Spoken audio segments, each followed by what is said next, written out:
Bonjour à tous, j'espère que vous allez bien. Donc nous sommes en direct aujourd'hui d'un lieu un petit peu particulier. Nous ne sommes pas chez moi, nous sommes dans le bureau de mon papa. Tout simplement parce que je suis actuellement chez mon père à Alès. Et résultat, je me retrouve dans une pièce fermée où il n'y a pas des bruits d'enfants ni des bruits de jardinage ou quoi que ce soit. Donc voilà, donc le décor est un petit peu inhabituel, effectivement c'est beaucoup plus épuré chez moi, mais il y a une belle carte du monde, ce qui est pas mal. J'espère que vous allez bien. Je vais me présenter d'abord. Je m'appelle Charlotte Laurent. Je suis la fondatrice de Chapier Girl. Donc, je suis consultante et formatrice en communication. Alors, je suis désolée, j'ai vraiment le soleil qui arrive comme ça parce que le soleil et la fenêtre est vraiment là. Mais bon, c'est comme ça. Aujourd'hui, en fait, le sujet du jour qui a été choisi tout simplement en discutant sur les formations que vous voulez voir apparaître sur Chapier Girl, c'est la communication de crise. Vous allez rigoler, je vais vous dire un petit peu l'introduction du jour par rapport à ce live. En fait, aujourd'hui, pour vous dire sincèrement, c'est la crise intérieurement. C'est-à-dire que je ne suis pas dans mon environnement habituel pour faire le live. Je suis donc absolument pas préparée parce que tout simplement je m'occupe de mon neveu avec mon papa et donc résultat actuellement j'ai une fiche complète de notes etc. Actuellement ça se résume à genre ok Charlotte essaye de faire quelque chose de construit. J'ai 3 notes donc c'est vraiment la crise et en fait quand embarque la crise, qu'est-ce qui embarque en numéro 1 et là vous allez complètement comprendre le sujet du jour, ce sont les émotions. Et effectivement, dans la communication de crise, les émotions n'ont pas leur place. Donc aujourd'hui, nous allons parler véritablement de ça. Les émotions chez les femmes versus chez les hommes, c'est tout à fait différent. Vous le savez, nous avons tendance en tant que femmes à plus exprimer nos émotions. Donc c'est pour ça que bien souvent, il y a des hommes qui disent « Ah mais c'est un poulailler » quand ils arrivent dans un bureau où il n'y a que des femmes. Et parce qu'ils pensent que la crise, c'est forcément les filles, les filles, les filles. Mais effectivement, il existe d'autres formes de crise chez les garçons et c'est beaucoup plus interne. Voilà. C'est pour ça que vous verrez beaucoup plus de conflits purs, mais vraiment, vraiment, vraiment difficiles à changer dans un groupe professionnel d'hommes que de femmes. Mais aujourd'hui, nous allons nous intéresser en fait aux deux. Le sujet, je vais l'aborder d'une manière complètement différente des sujets, des lives que j'ai l'habitude de faire, tout simplement parce que je vais vous donner en fait des exemples d'expérience. Parce que je pense que c'est vraiment important. Aujourd'hui, on est dans une introduction de quelque chose dont on n'a jamais évoqué ici. Je l'ai un petit peu évoqué sur le blog à travers des expériences personnelles et professionnelles. Mais aujourd'hui, en fait, on va s'intéresser à la communication de crise pure. C'est-à-dire qu'on va déjà comprendre comment arrive ce terme-là dans le monde de la communication. En fait, ce qui est très drôle, c'est que je ne sais pas si vous êtes au courant, si vous avez suivi mes différents lives, j'ai une coiffure abominable. C'est vraiment la com de crise aujourd'hui. Hein. C'est vraiment la totale. La communication de crise, en fait, elle arrive, vous allez vraiment rire, elle arrive vers les années 1890-1900. En fait, ce qui se passe, c'est que c'est exactement la crise industrielle aux États-Unis. En fait, il faut savoir que les relations publiques sont apparues à ce moment-là. En fait, les relations publiques ont été une réponse à la communication de crise. C'est un peu bizarre, hein, parce que c'est ma spécialité, les relations publiques. Le slogan de mon entreprise, c'est des relations publiques ancrées dans votre réalité. Et vous allez vous rendre compte pourquoi. En fait, ce qui s'est passé, c'est que John Rockefeller, je ne sais pas si vous vous souvenez, quand on a l'American Dream qui arrive, John Rockefeller, c'est vraiment genre l'un des plus beaux, enfin le centre Rockefeller, c'est vraiment l'un des plus beaux bâtiments à New York. Voilà, c'est vraiment comment dire, la légende industrielle dans le monde. Et en fait, qu'est-ce qui s'est passé? À un moment donné, ça allait un petit peu moins bien. Et en fait, John Rockefeller et plein de magnats de l'industrie ont eu l'imagination d'aller chercher en fait tout simplement les personnes qui mettaient en évidence la crise, c'est-à-dire un journaliste. Et c'est comme ça que les relations publiques sont apparues, c'est-à-dire que Ivy Lee est le premier... mon père qui commande quel beau bureau. C'est normal papa, c'est ton bureau. Donc Ivy Lee est le journaliste qui a été embauché. En fait, c'est le premier conseiller en relations publiques. En fait, ce qu'il a permis à faire à John Rockefeller et plein d'autres manières de l'industrie à ce moment-là, et ça a continué des années plus tard avec les crises de 1930, etc., c'est qu'il a permis de faire passer des messages à travers des communiqués de presse, à travers des discours, à travers des conférences de presse, etc., et à construire un message simple, bref et précis à un public cible, c'est-à-dire à ce moment-là les médias, pour diffuser des informations, pour indiquer que tout va bien, etc., etc. Utiliser des termes en tout cas qui rassuraient le public cible, c'est-à-dire les personnes qui investissaient, mais aussi les salariés, etc. C'est pour ça que c'est important de se dire que les relations publiques sont vraiment ancrées dans la communication, et la communication de crise en fait est apparue au même moment en fait que les relations publiques. La communication de crise, elle est d'abord interne et après externe. Nous allons voir ces deux points. En fait, il faut se dire que quoi qu'il arrive, quand vous avez une crise en tant qu'entreprise, c'est-à-dire une mauvaise critique de votre restaurant sur un TripAdvisor, une petite remarque difficile sur Twitter, une remarque aussi sur Instagram. De toute façon, avec les réseaux sociaux, les gens en fait laisse beaucoup de remarques négatives. Voilà, donc c'est un petit peu difficile pour vous en tant qu'entrepreneur de vous remettre de ça. Sachez-le, en tout premier lieu, il faut en parler. Et il faut en parler comment? Il faut en parler en interne. La meilleure chose à faire en communication de crise, c'est vraiment discuter de ça en interne. J'ai appris ce point-là en fait quand j'ai fait mon école de communication en dernière année en Master 1. En fait, ce qui s'est passé, c'est que nous avions des grandes compétitions et la compétition la plus difficile, c'était celle qui était arrivée au mois de décembre. En fait, on a vraiment 2 semaines qui étaient consacrées à ça et c'était la première fois que je travaillais sur une stratégie de relations publiques avec un point de crise. Donc là, on travaillait sur les hôtels Accor, je ne sais pas si vous connaissez, c'est un grand groupe hôtelier international qui est français. Et en fait, la communication de crise est arrivée et le premier point qui était indiqué, c'est comment gérer ça en interne. C'est-à-dire qu'il est important de communiquer en interne des points qui sont difficiles parce que l'interne fait passer le message à l'externe. Donc si vous communiquez à l'extérieur et que vous n'informez pas vos propres employés au sein de votre entreprise, ça ne fonctionnera pas. Donc déjà, en communication de crise, on parle en interne, on discute. Lors d'une réunion, on fait une réunion exceptionnelle ou quoi que ce soit. En tout cas, en interne, c'est le point numéro 1. Et après, on diffuse à l'externe. Donc ça, c'est l'introduction à la communication de crise. Si vous avez une crise à un moment, quelle qu'elle soit, en interne et après en externe. Après, je crois que le sujet en fait que vous souhaitez voir par rapport à la communication de crise, c'est pas réellement savoir les grandes communications de crise, genre politique, etc. Ça ne nous intéresse pas vraiment nous en tant que, enfin ici en tout cas sur Shapeir Girl. Je vais utiliser 2 exemples en tout cas, une crise entre 2 employés et une crise avec un client. D'abord entre 2 employés. Quand vous êtes un manager, sachez-le, c'est très important de faire en sorte d'être neutre. Et c'est pour ça que quand j'ai parlé dans l'introduction du mot émotion, en fait les émotions sont à écarter lorsqu'il y a de la communication de crise et il y a la gestion d'une crise. C'est-à-dire que quand vous avez 2 employés qui ne s'entendent pas sur un point ou finalement qui se parlent mal ou qui ne s'entendent pas, en fait ce qu'on veut faire ressortir chez eux, c'est leur capacité à savoir travailler ensemble pour un projet. Parce que si ça se trouve, même s'ils ne s'entendent pas, les deux ont finalement des dons et talents complémentaires et on veut absolument que ça fonctionne entre eux. Donc il faut parler en fait. C'est très important. Ça, c'est vraiment le cours de management 101 et c'est même pas de la communication de crise pure et dure. C'est-à-dire que quand vous avez un problème avec un collaborateur, donc en interne ou avec un autre employé, vous parlez en fait. Il s'est passé ci, il s'est passé ça.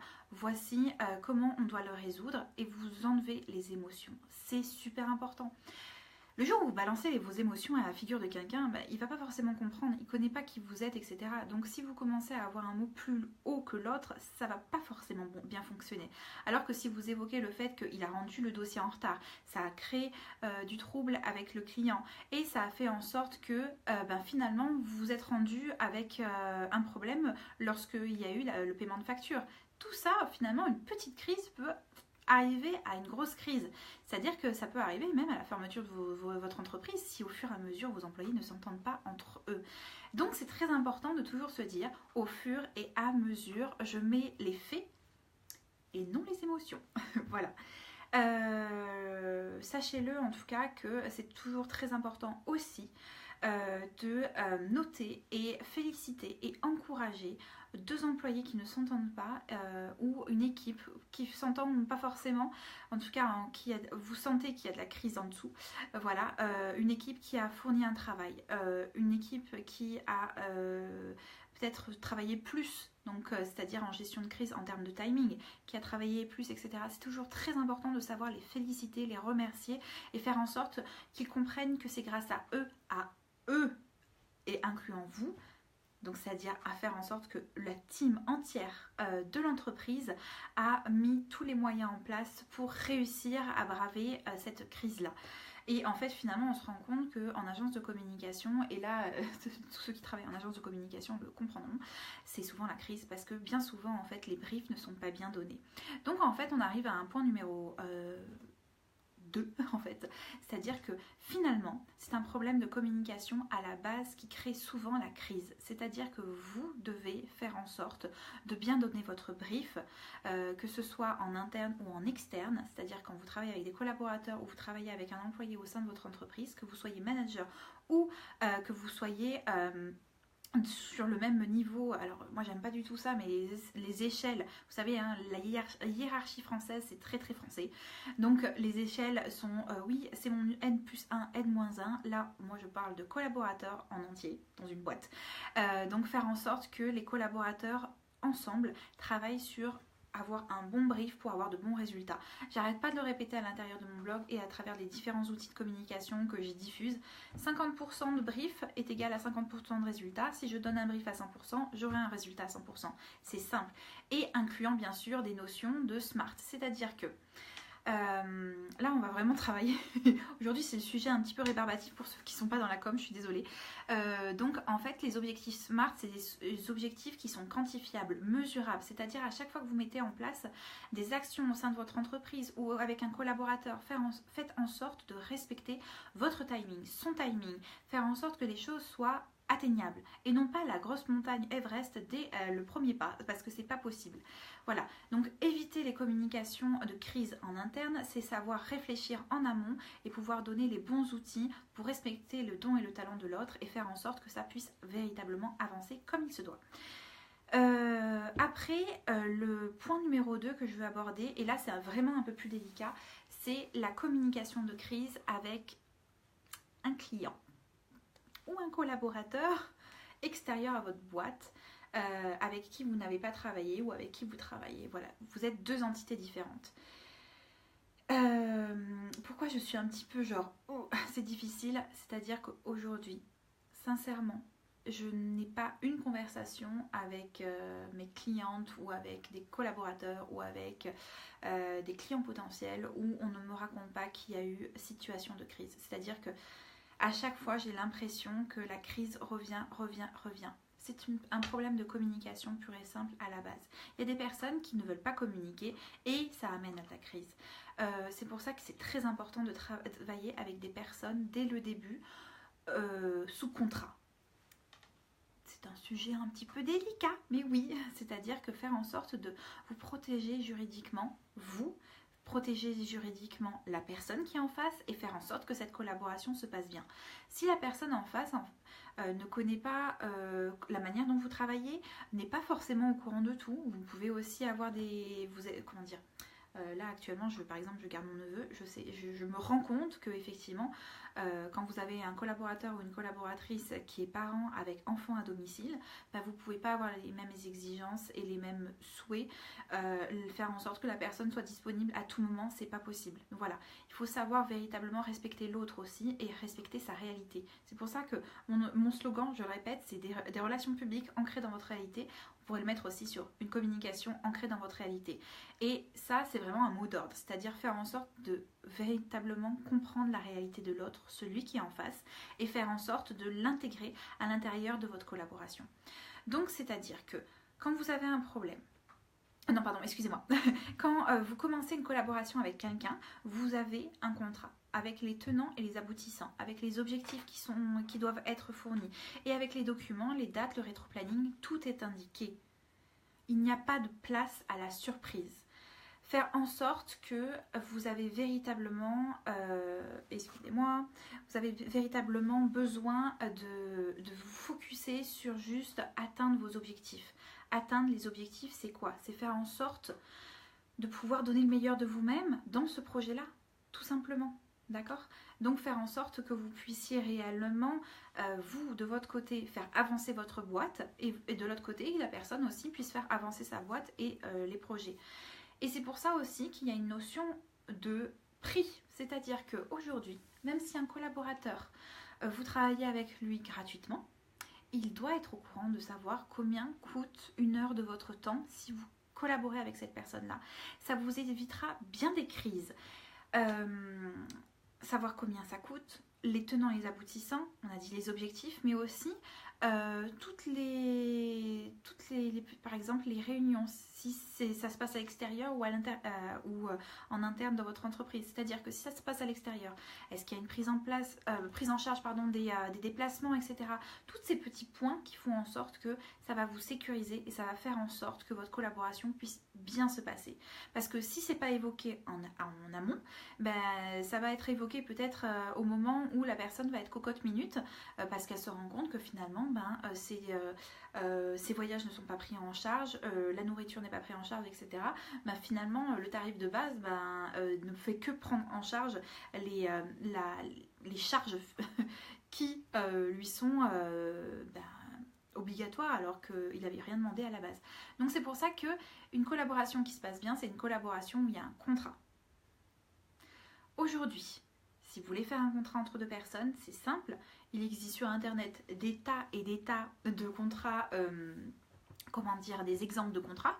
Ou sinon, vous pouvez créer votre propre contrat et le faire valider par un avocat ou un huissier. Sachez que chez les avocats et chez les huissiers sont les seuls à faire j'allais dire des gardes, c'est pas du tout ça. des permanences gratuites. Voilà, un avocat, si vous avez un rendez-vous avec un avocat, vous allez forcément être obligé de le payer. Voilà. Ou sinon, vous vous rapprochez des CCI qui sont, donc des CCI, c'est les chambres de commerce et de l'industrie, ou vous pouvez aussi avoir la chambre de l'artisanat pour les personnes qui font partie de la chambre de l'artisanat. Vous avez des permanences gratuites d'avocats et d'huissiers. Sachez-le, c'est important. Voilà, comme ça au moins vous pouvez mettre des bases claires par rapport à votre contrat. C'est un peu bizarre de parler de communication de crise et de contrat, mais en fait finalement vous allez bien vous rendre compte qu'au bout d'un moment, il faut que les choses soient marquées, il faut que les choses soient dites. Donc le contrat est finalement la première forme de respect qu'il y a entre deux collaborateurs. Autant je respecte ce que toi tu souhaites, autant tu respectes ce que moi je souhaite. Voilà, je pense qu'on est tous d'accord là-dessus. Ça crée véritablement quelque chose de positif et de... On souffle. Voilà. Après ça, concernant le client, donc la deuxième problématique qu'il peut y avoir, c'est justement au moment de la rendue des livraisons de produits ou du paiement. Alors moi, pour mon expérience, je vais être très claire avec vous, j'ai connu au début de mon entreprise une situation de crise où finalement j'ai eu, comme nous allons repartir sur la base, un mauvais brief. Qui m'a valu des heures et des heures de travail non payées parce que finalement le brief de base n'était pas le bon et finalement une communication de crise à la fin, même au début, au fur et à mesure il y a eu, mais vraiment à la fin c'était non, finalement je ne veux pas payer la facture.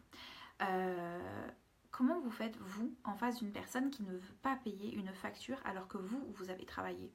C'est très difficile. C'est pour ça qu'il faut se protéger par un contrat, mais aussi il faut savoir mettre les points sur les i. C'est-à-dire que si la personne ne vous donne un mauvais brief, quand on parle de brief, je vais vous expliquer ça, parce que je pense que c'est important, c'est-à-dire dire vous ce que réellement vous le souhaitez, avec les timings, etc. Et c'est une sorte de contrat au final, avec tous les détails inimaginables et possibles, parce que la personne ne peut pas être dans votre tête, et faire en sorte que ce soit clair et compris par la personne qui est en face. Et le deuxième point, c'est faire en sorte que vous puissiez avoir une réunion ou un rendez-vous téléphonique pour pouvoir évoquer les différents points de ce brief. C'est essentiel. Et à partir de ce moment-là, vous pouvez commencer à travailler. En fait, c'est-à-dire que vous devez vous obliger à ne jamais travailler si le contrat n'est pas signé, si le brief n'est pas compris, clair, net et précis.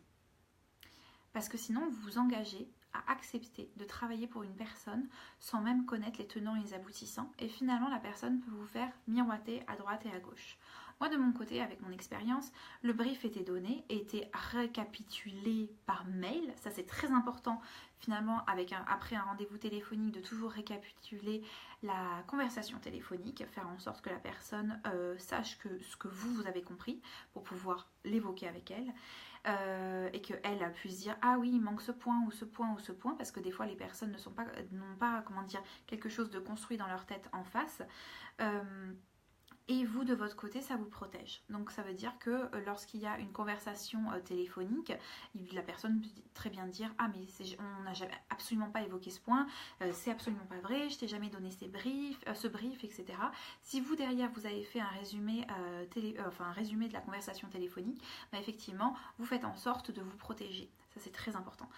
Donc, une fois que ce brief est donné et vous commencez à travailler, au moment des paiements, effectivement, il peut y avoir énormément de problèmes. Et ça, je pense à toutes les personnes qui sont freelance. Alors, il existe deux types de personnes. C'est-à-dire que vous travaillez avec une grosse entreprise. Sachez-le, dès le début, les grosses entreprises, en fait, ont besoin d'avoir les informations concernant votre entreprise pour pouvoir ouvrir un compte client ou un compte fournisseur. Et vous devez, être capable de fournir ces informations dès le début. Pour faire en sorte de vous protéger aussi, faites en sorte de faire signer un devis, c'est-à-dire que vous vous protégez auprès de la comptabilité.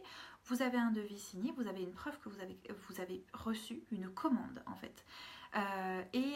Une fois que vous avez, vous, de votre côté, le papier que vous avez envoyé à la comptabilité de la grosse entreprise concernant l'ouverture de votre compte fournisseur et le papier concernant le devis signé, en fait, une fois que vous envoyez votre facture, à part le délai légal de facturation et d'arrivée de votre paiement, ils n'ont absolument aucun droit de garder l'argent de leur côté. Sachez-le, parce que j'ai eu énormément d'expérience là-dedans, négative sur le fait que finalement il y a énormément de personnes dans ce monde, oui, en France, on parle bien de la France, qui finalement demandent à des freelances de travailler encore et encore et encore, ne font jamais signer de devis, finalement ne font même pas ouvrir des comptes fournisseurs et au bout de 6 mois, vous vous rendez compte que vous n'avez toujours pas été payé par la boîte, vous appelez et finalement il n'y a plus personne qui vous répond. Donc vraiment faites attention, quand vous travaillez avec une grosse entreprise, faites signer vos devis et surtout faites en sorte que vous avez bien votre compte fournisseur d'ouvert. Voilà. À la limite, vous le réclamez vous de votre côté, au lieu d'attendre que la personne en face vous envoie les papiers. Comme ça, au moins avec la comptabilité, éventuellement, si vous avez le numéro d'une personne qui travaille dans le service comptabilité, si elle n'est pas mise de l'autre côté de l'Europe, voilà, ça vous permettra, vous, d'être en contact directement avec la comptabilité et de vous faire payer en temps et en heure. Le deuxième cas, c'est deux personnes freelance qui travaillent ensemble. Finalement, en fait, on se rend compte que, freelance, des personnes, donc pas des grosses entités. Les paiements sont facilités, mais effectivement, c'est très important d'avoir toujours le devis signé pour bien indiquer qu'il y a eu commande. Voilà, hein. Légalement parlant, faites en sorte de vous sécuriser là-dessus. Et le deuxième point, c'est-à-dire qu'au moment où vous envoyez votre devis, dans les conditions générales de vente, mettez aussi quand est-ce que vous vous faites payer. Est-ce que vous faites payer en amont du travail? Est-ce que vous faites payer à 30 jours, à réception de la facture, 90 jours, etc. Si vous l'indiquez et que la personne signe le devis et qu'elle est consciente de quand elle signe le devis qu'il y a une notion de je paye avant ou etc. Enfin en fonction de la commande, aussi ça facilite les échanges, c'est-à-dire que vous ne pouvez pas réclamer ce qui n'a pas été indiqué au moment du devis, au moment en fait finalement des prémices de la collaboration. Donc vous ne pouvez pas exiger vous de votre côté quelque chose dont vous n'avez pas évoqué l'information au début. Voilà, donc sachez-le. La crise donc est véritablement un problème de communication entre deux personnes qui ne savent pas mettre les choses en face. Les émotions sont à enlever et faire en sorte que vraiment la communication soit facilitée par véritablement des papiers juridiques. Voilà, donc c'était le point sur la communication de crise. Sachez-le que, enfin, sachez, pour votre information, je vais juste en fait continuer à discuter sur ces points-là sur le blog. Si vous avez des questions, vous pouvez me les envoyer sur chat@chapierregirl.com.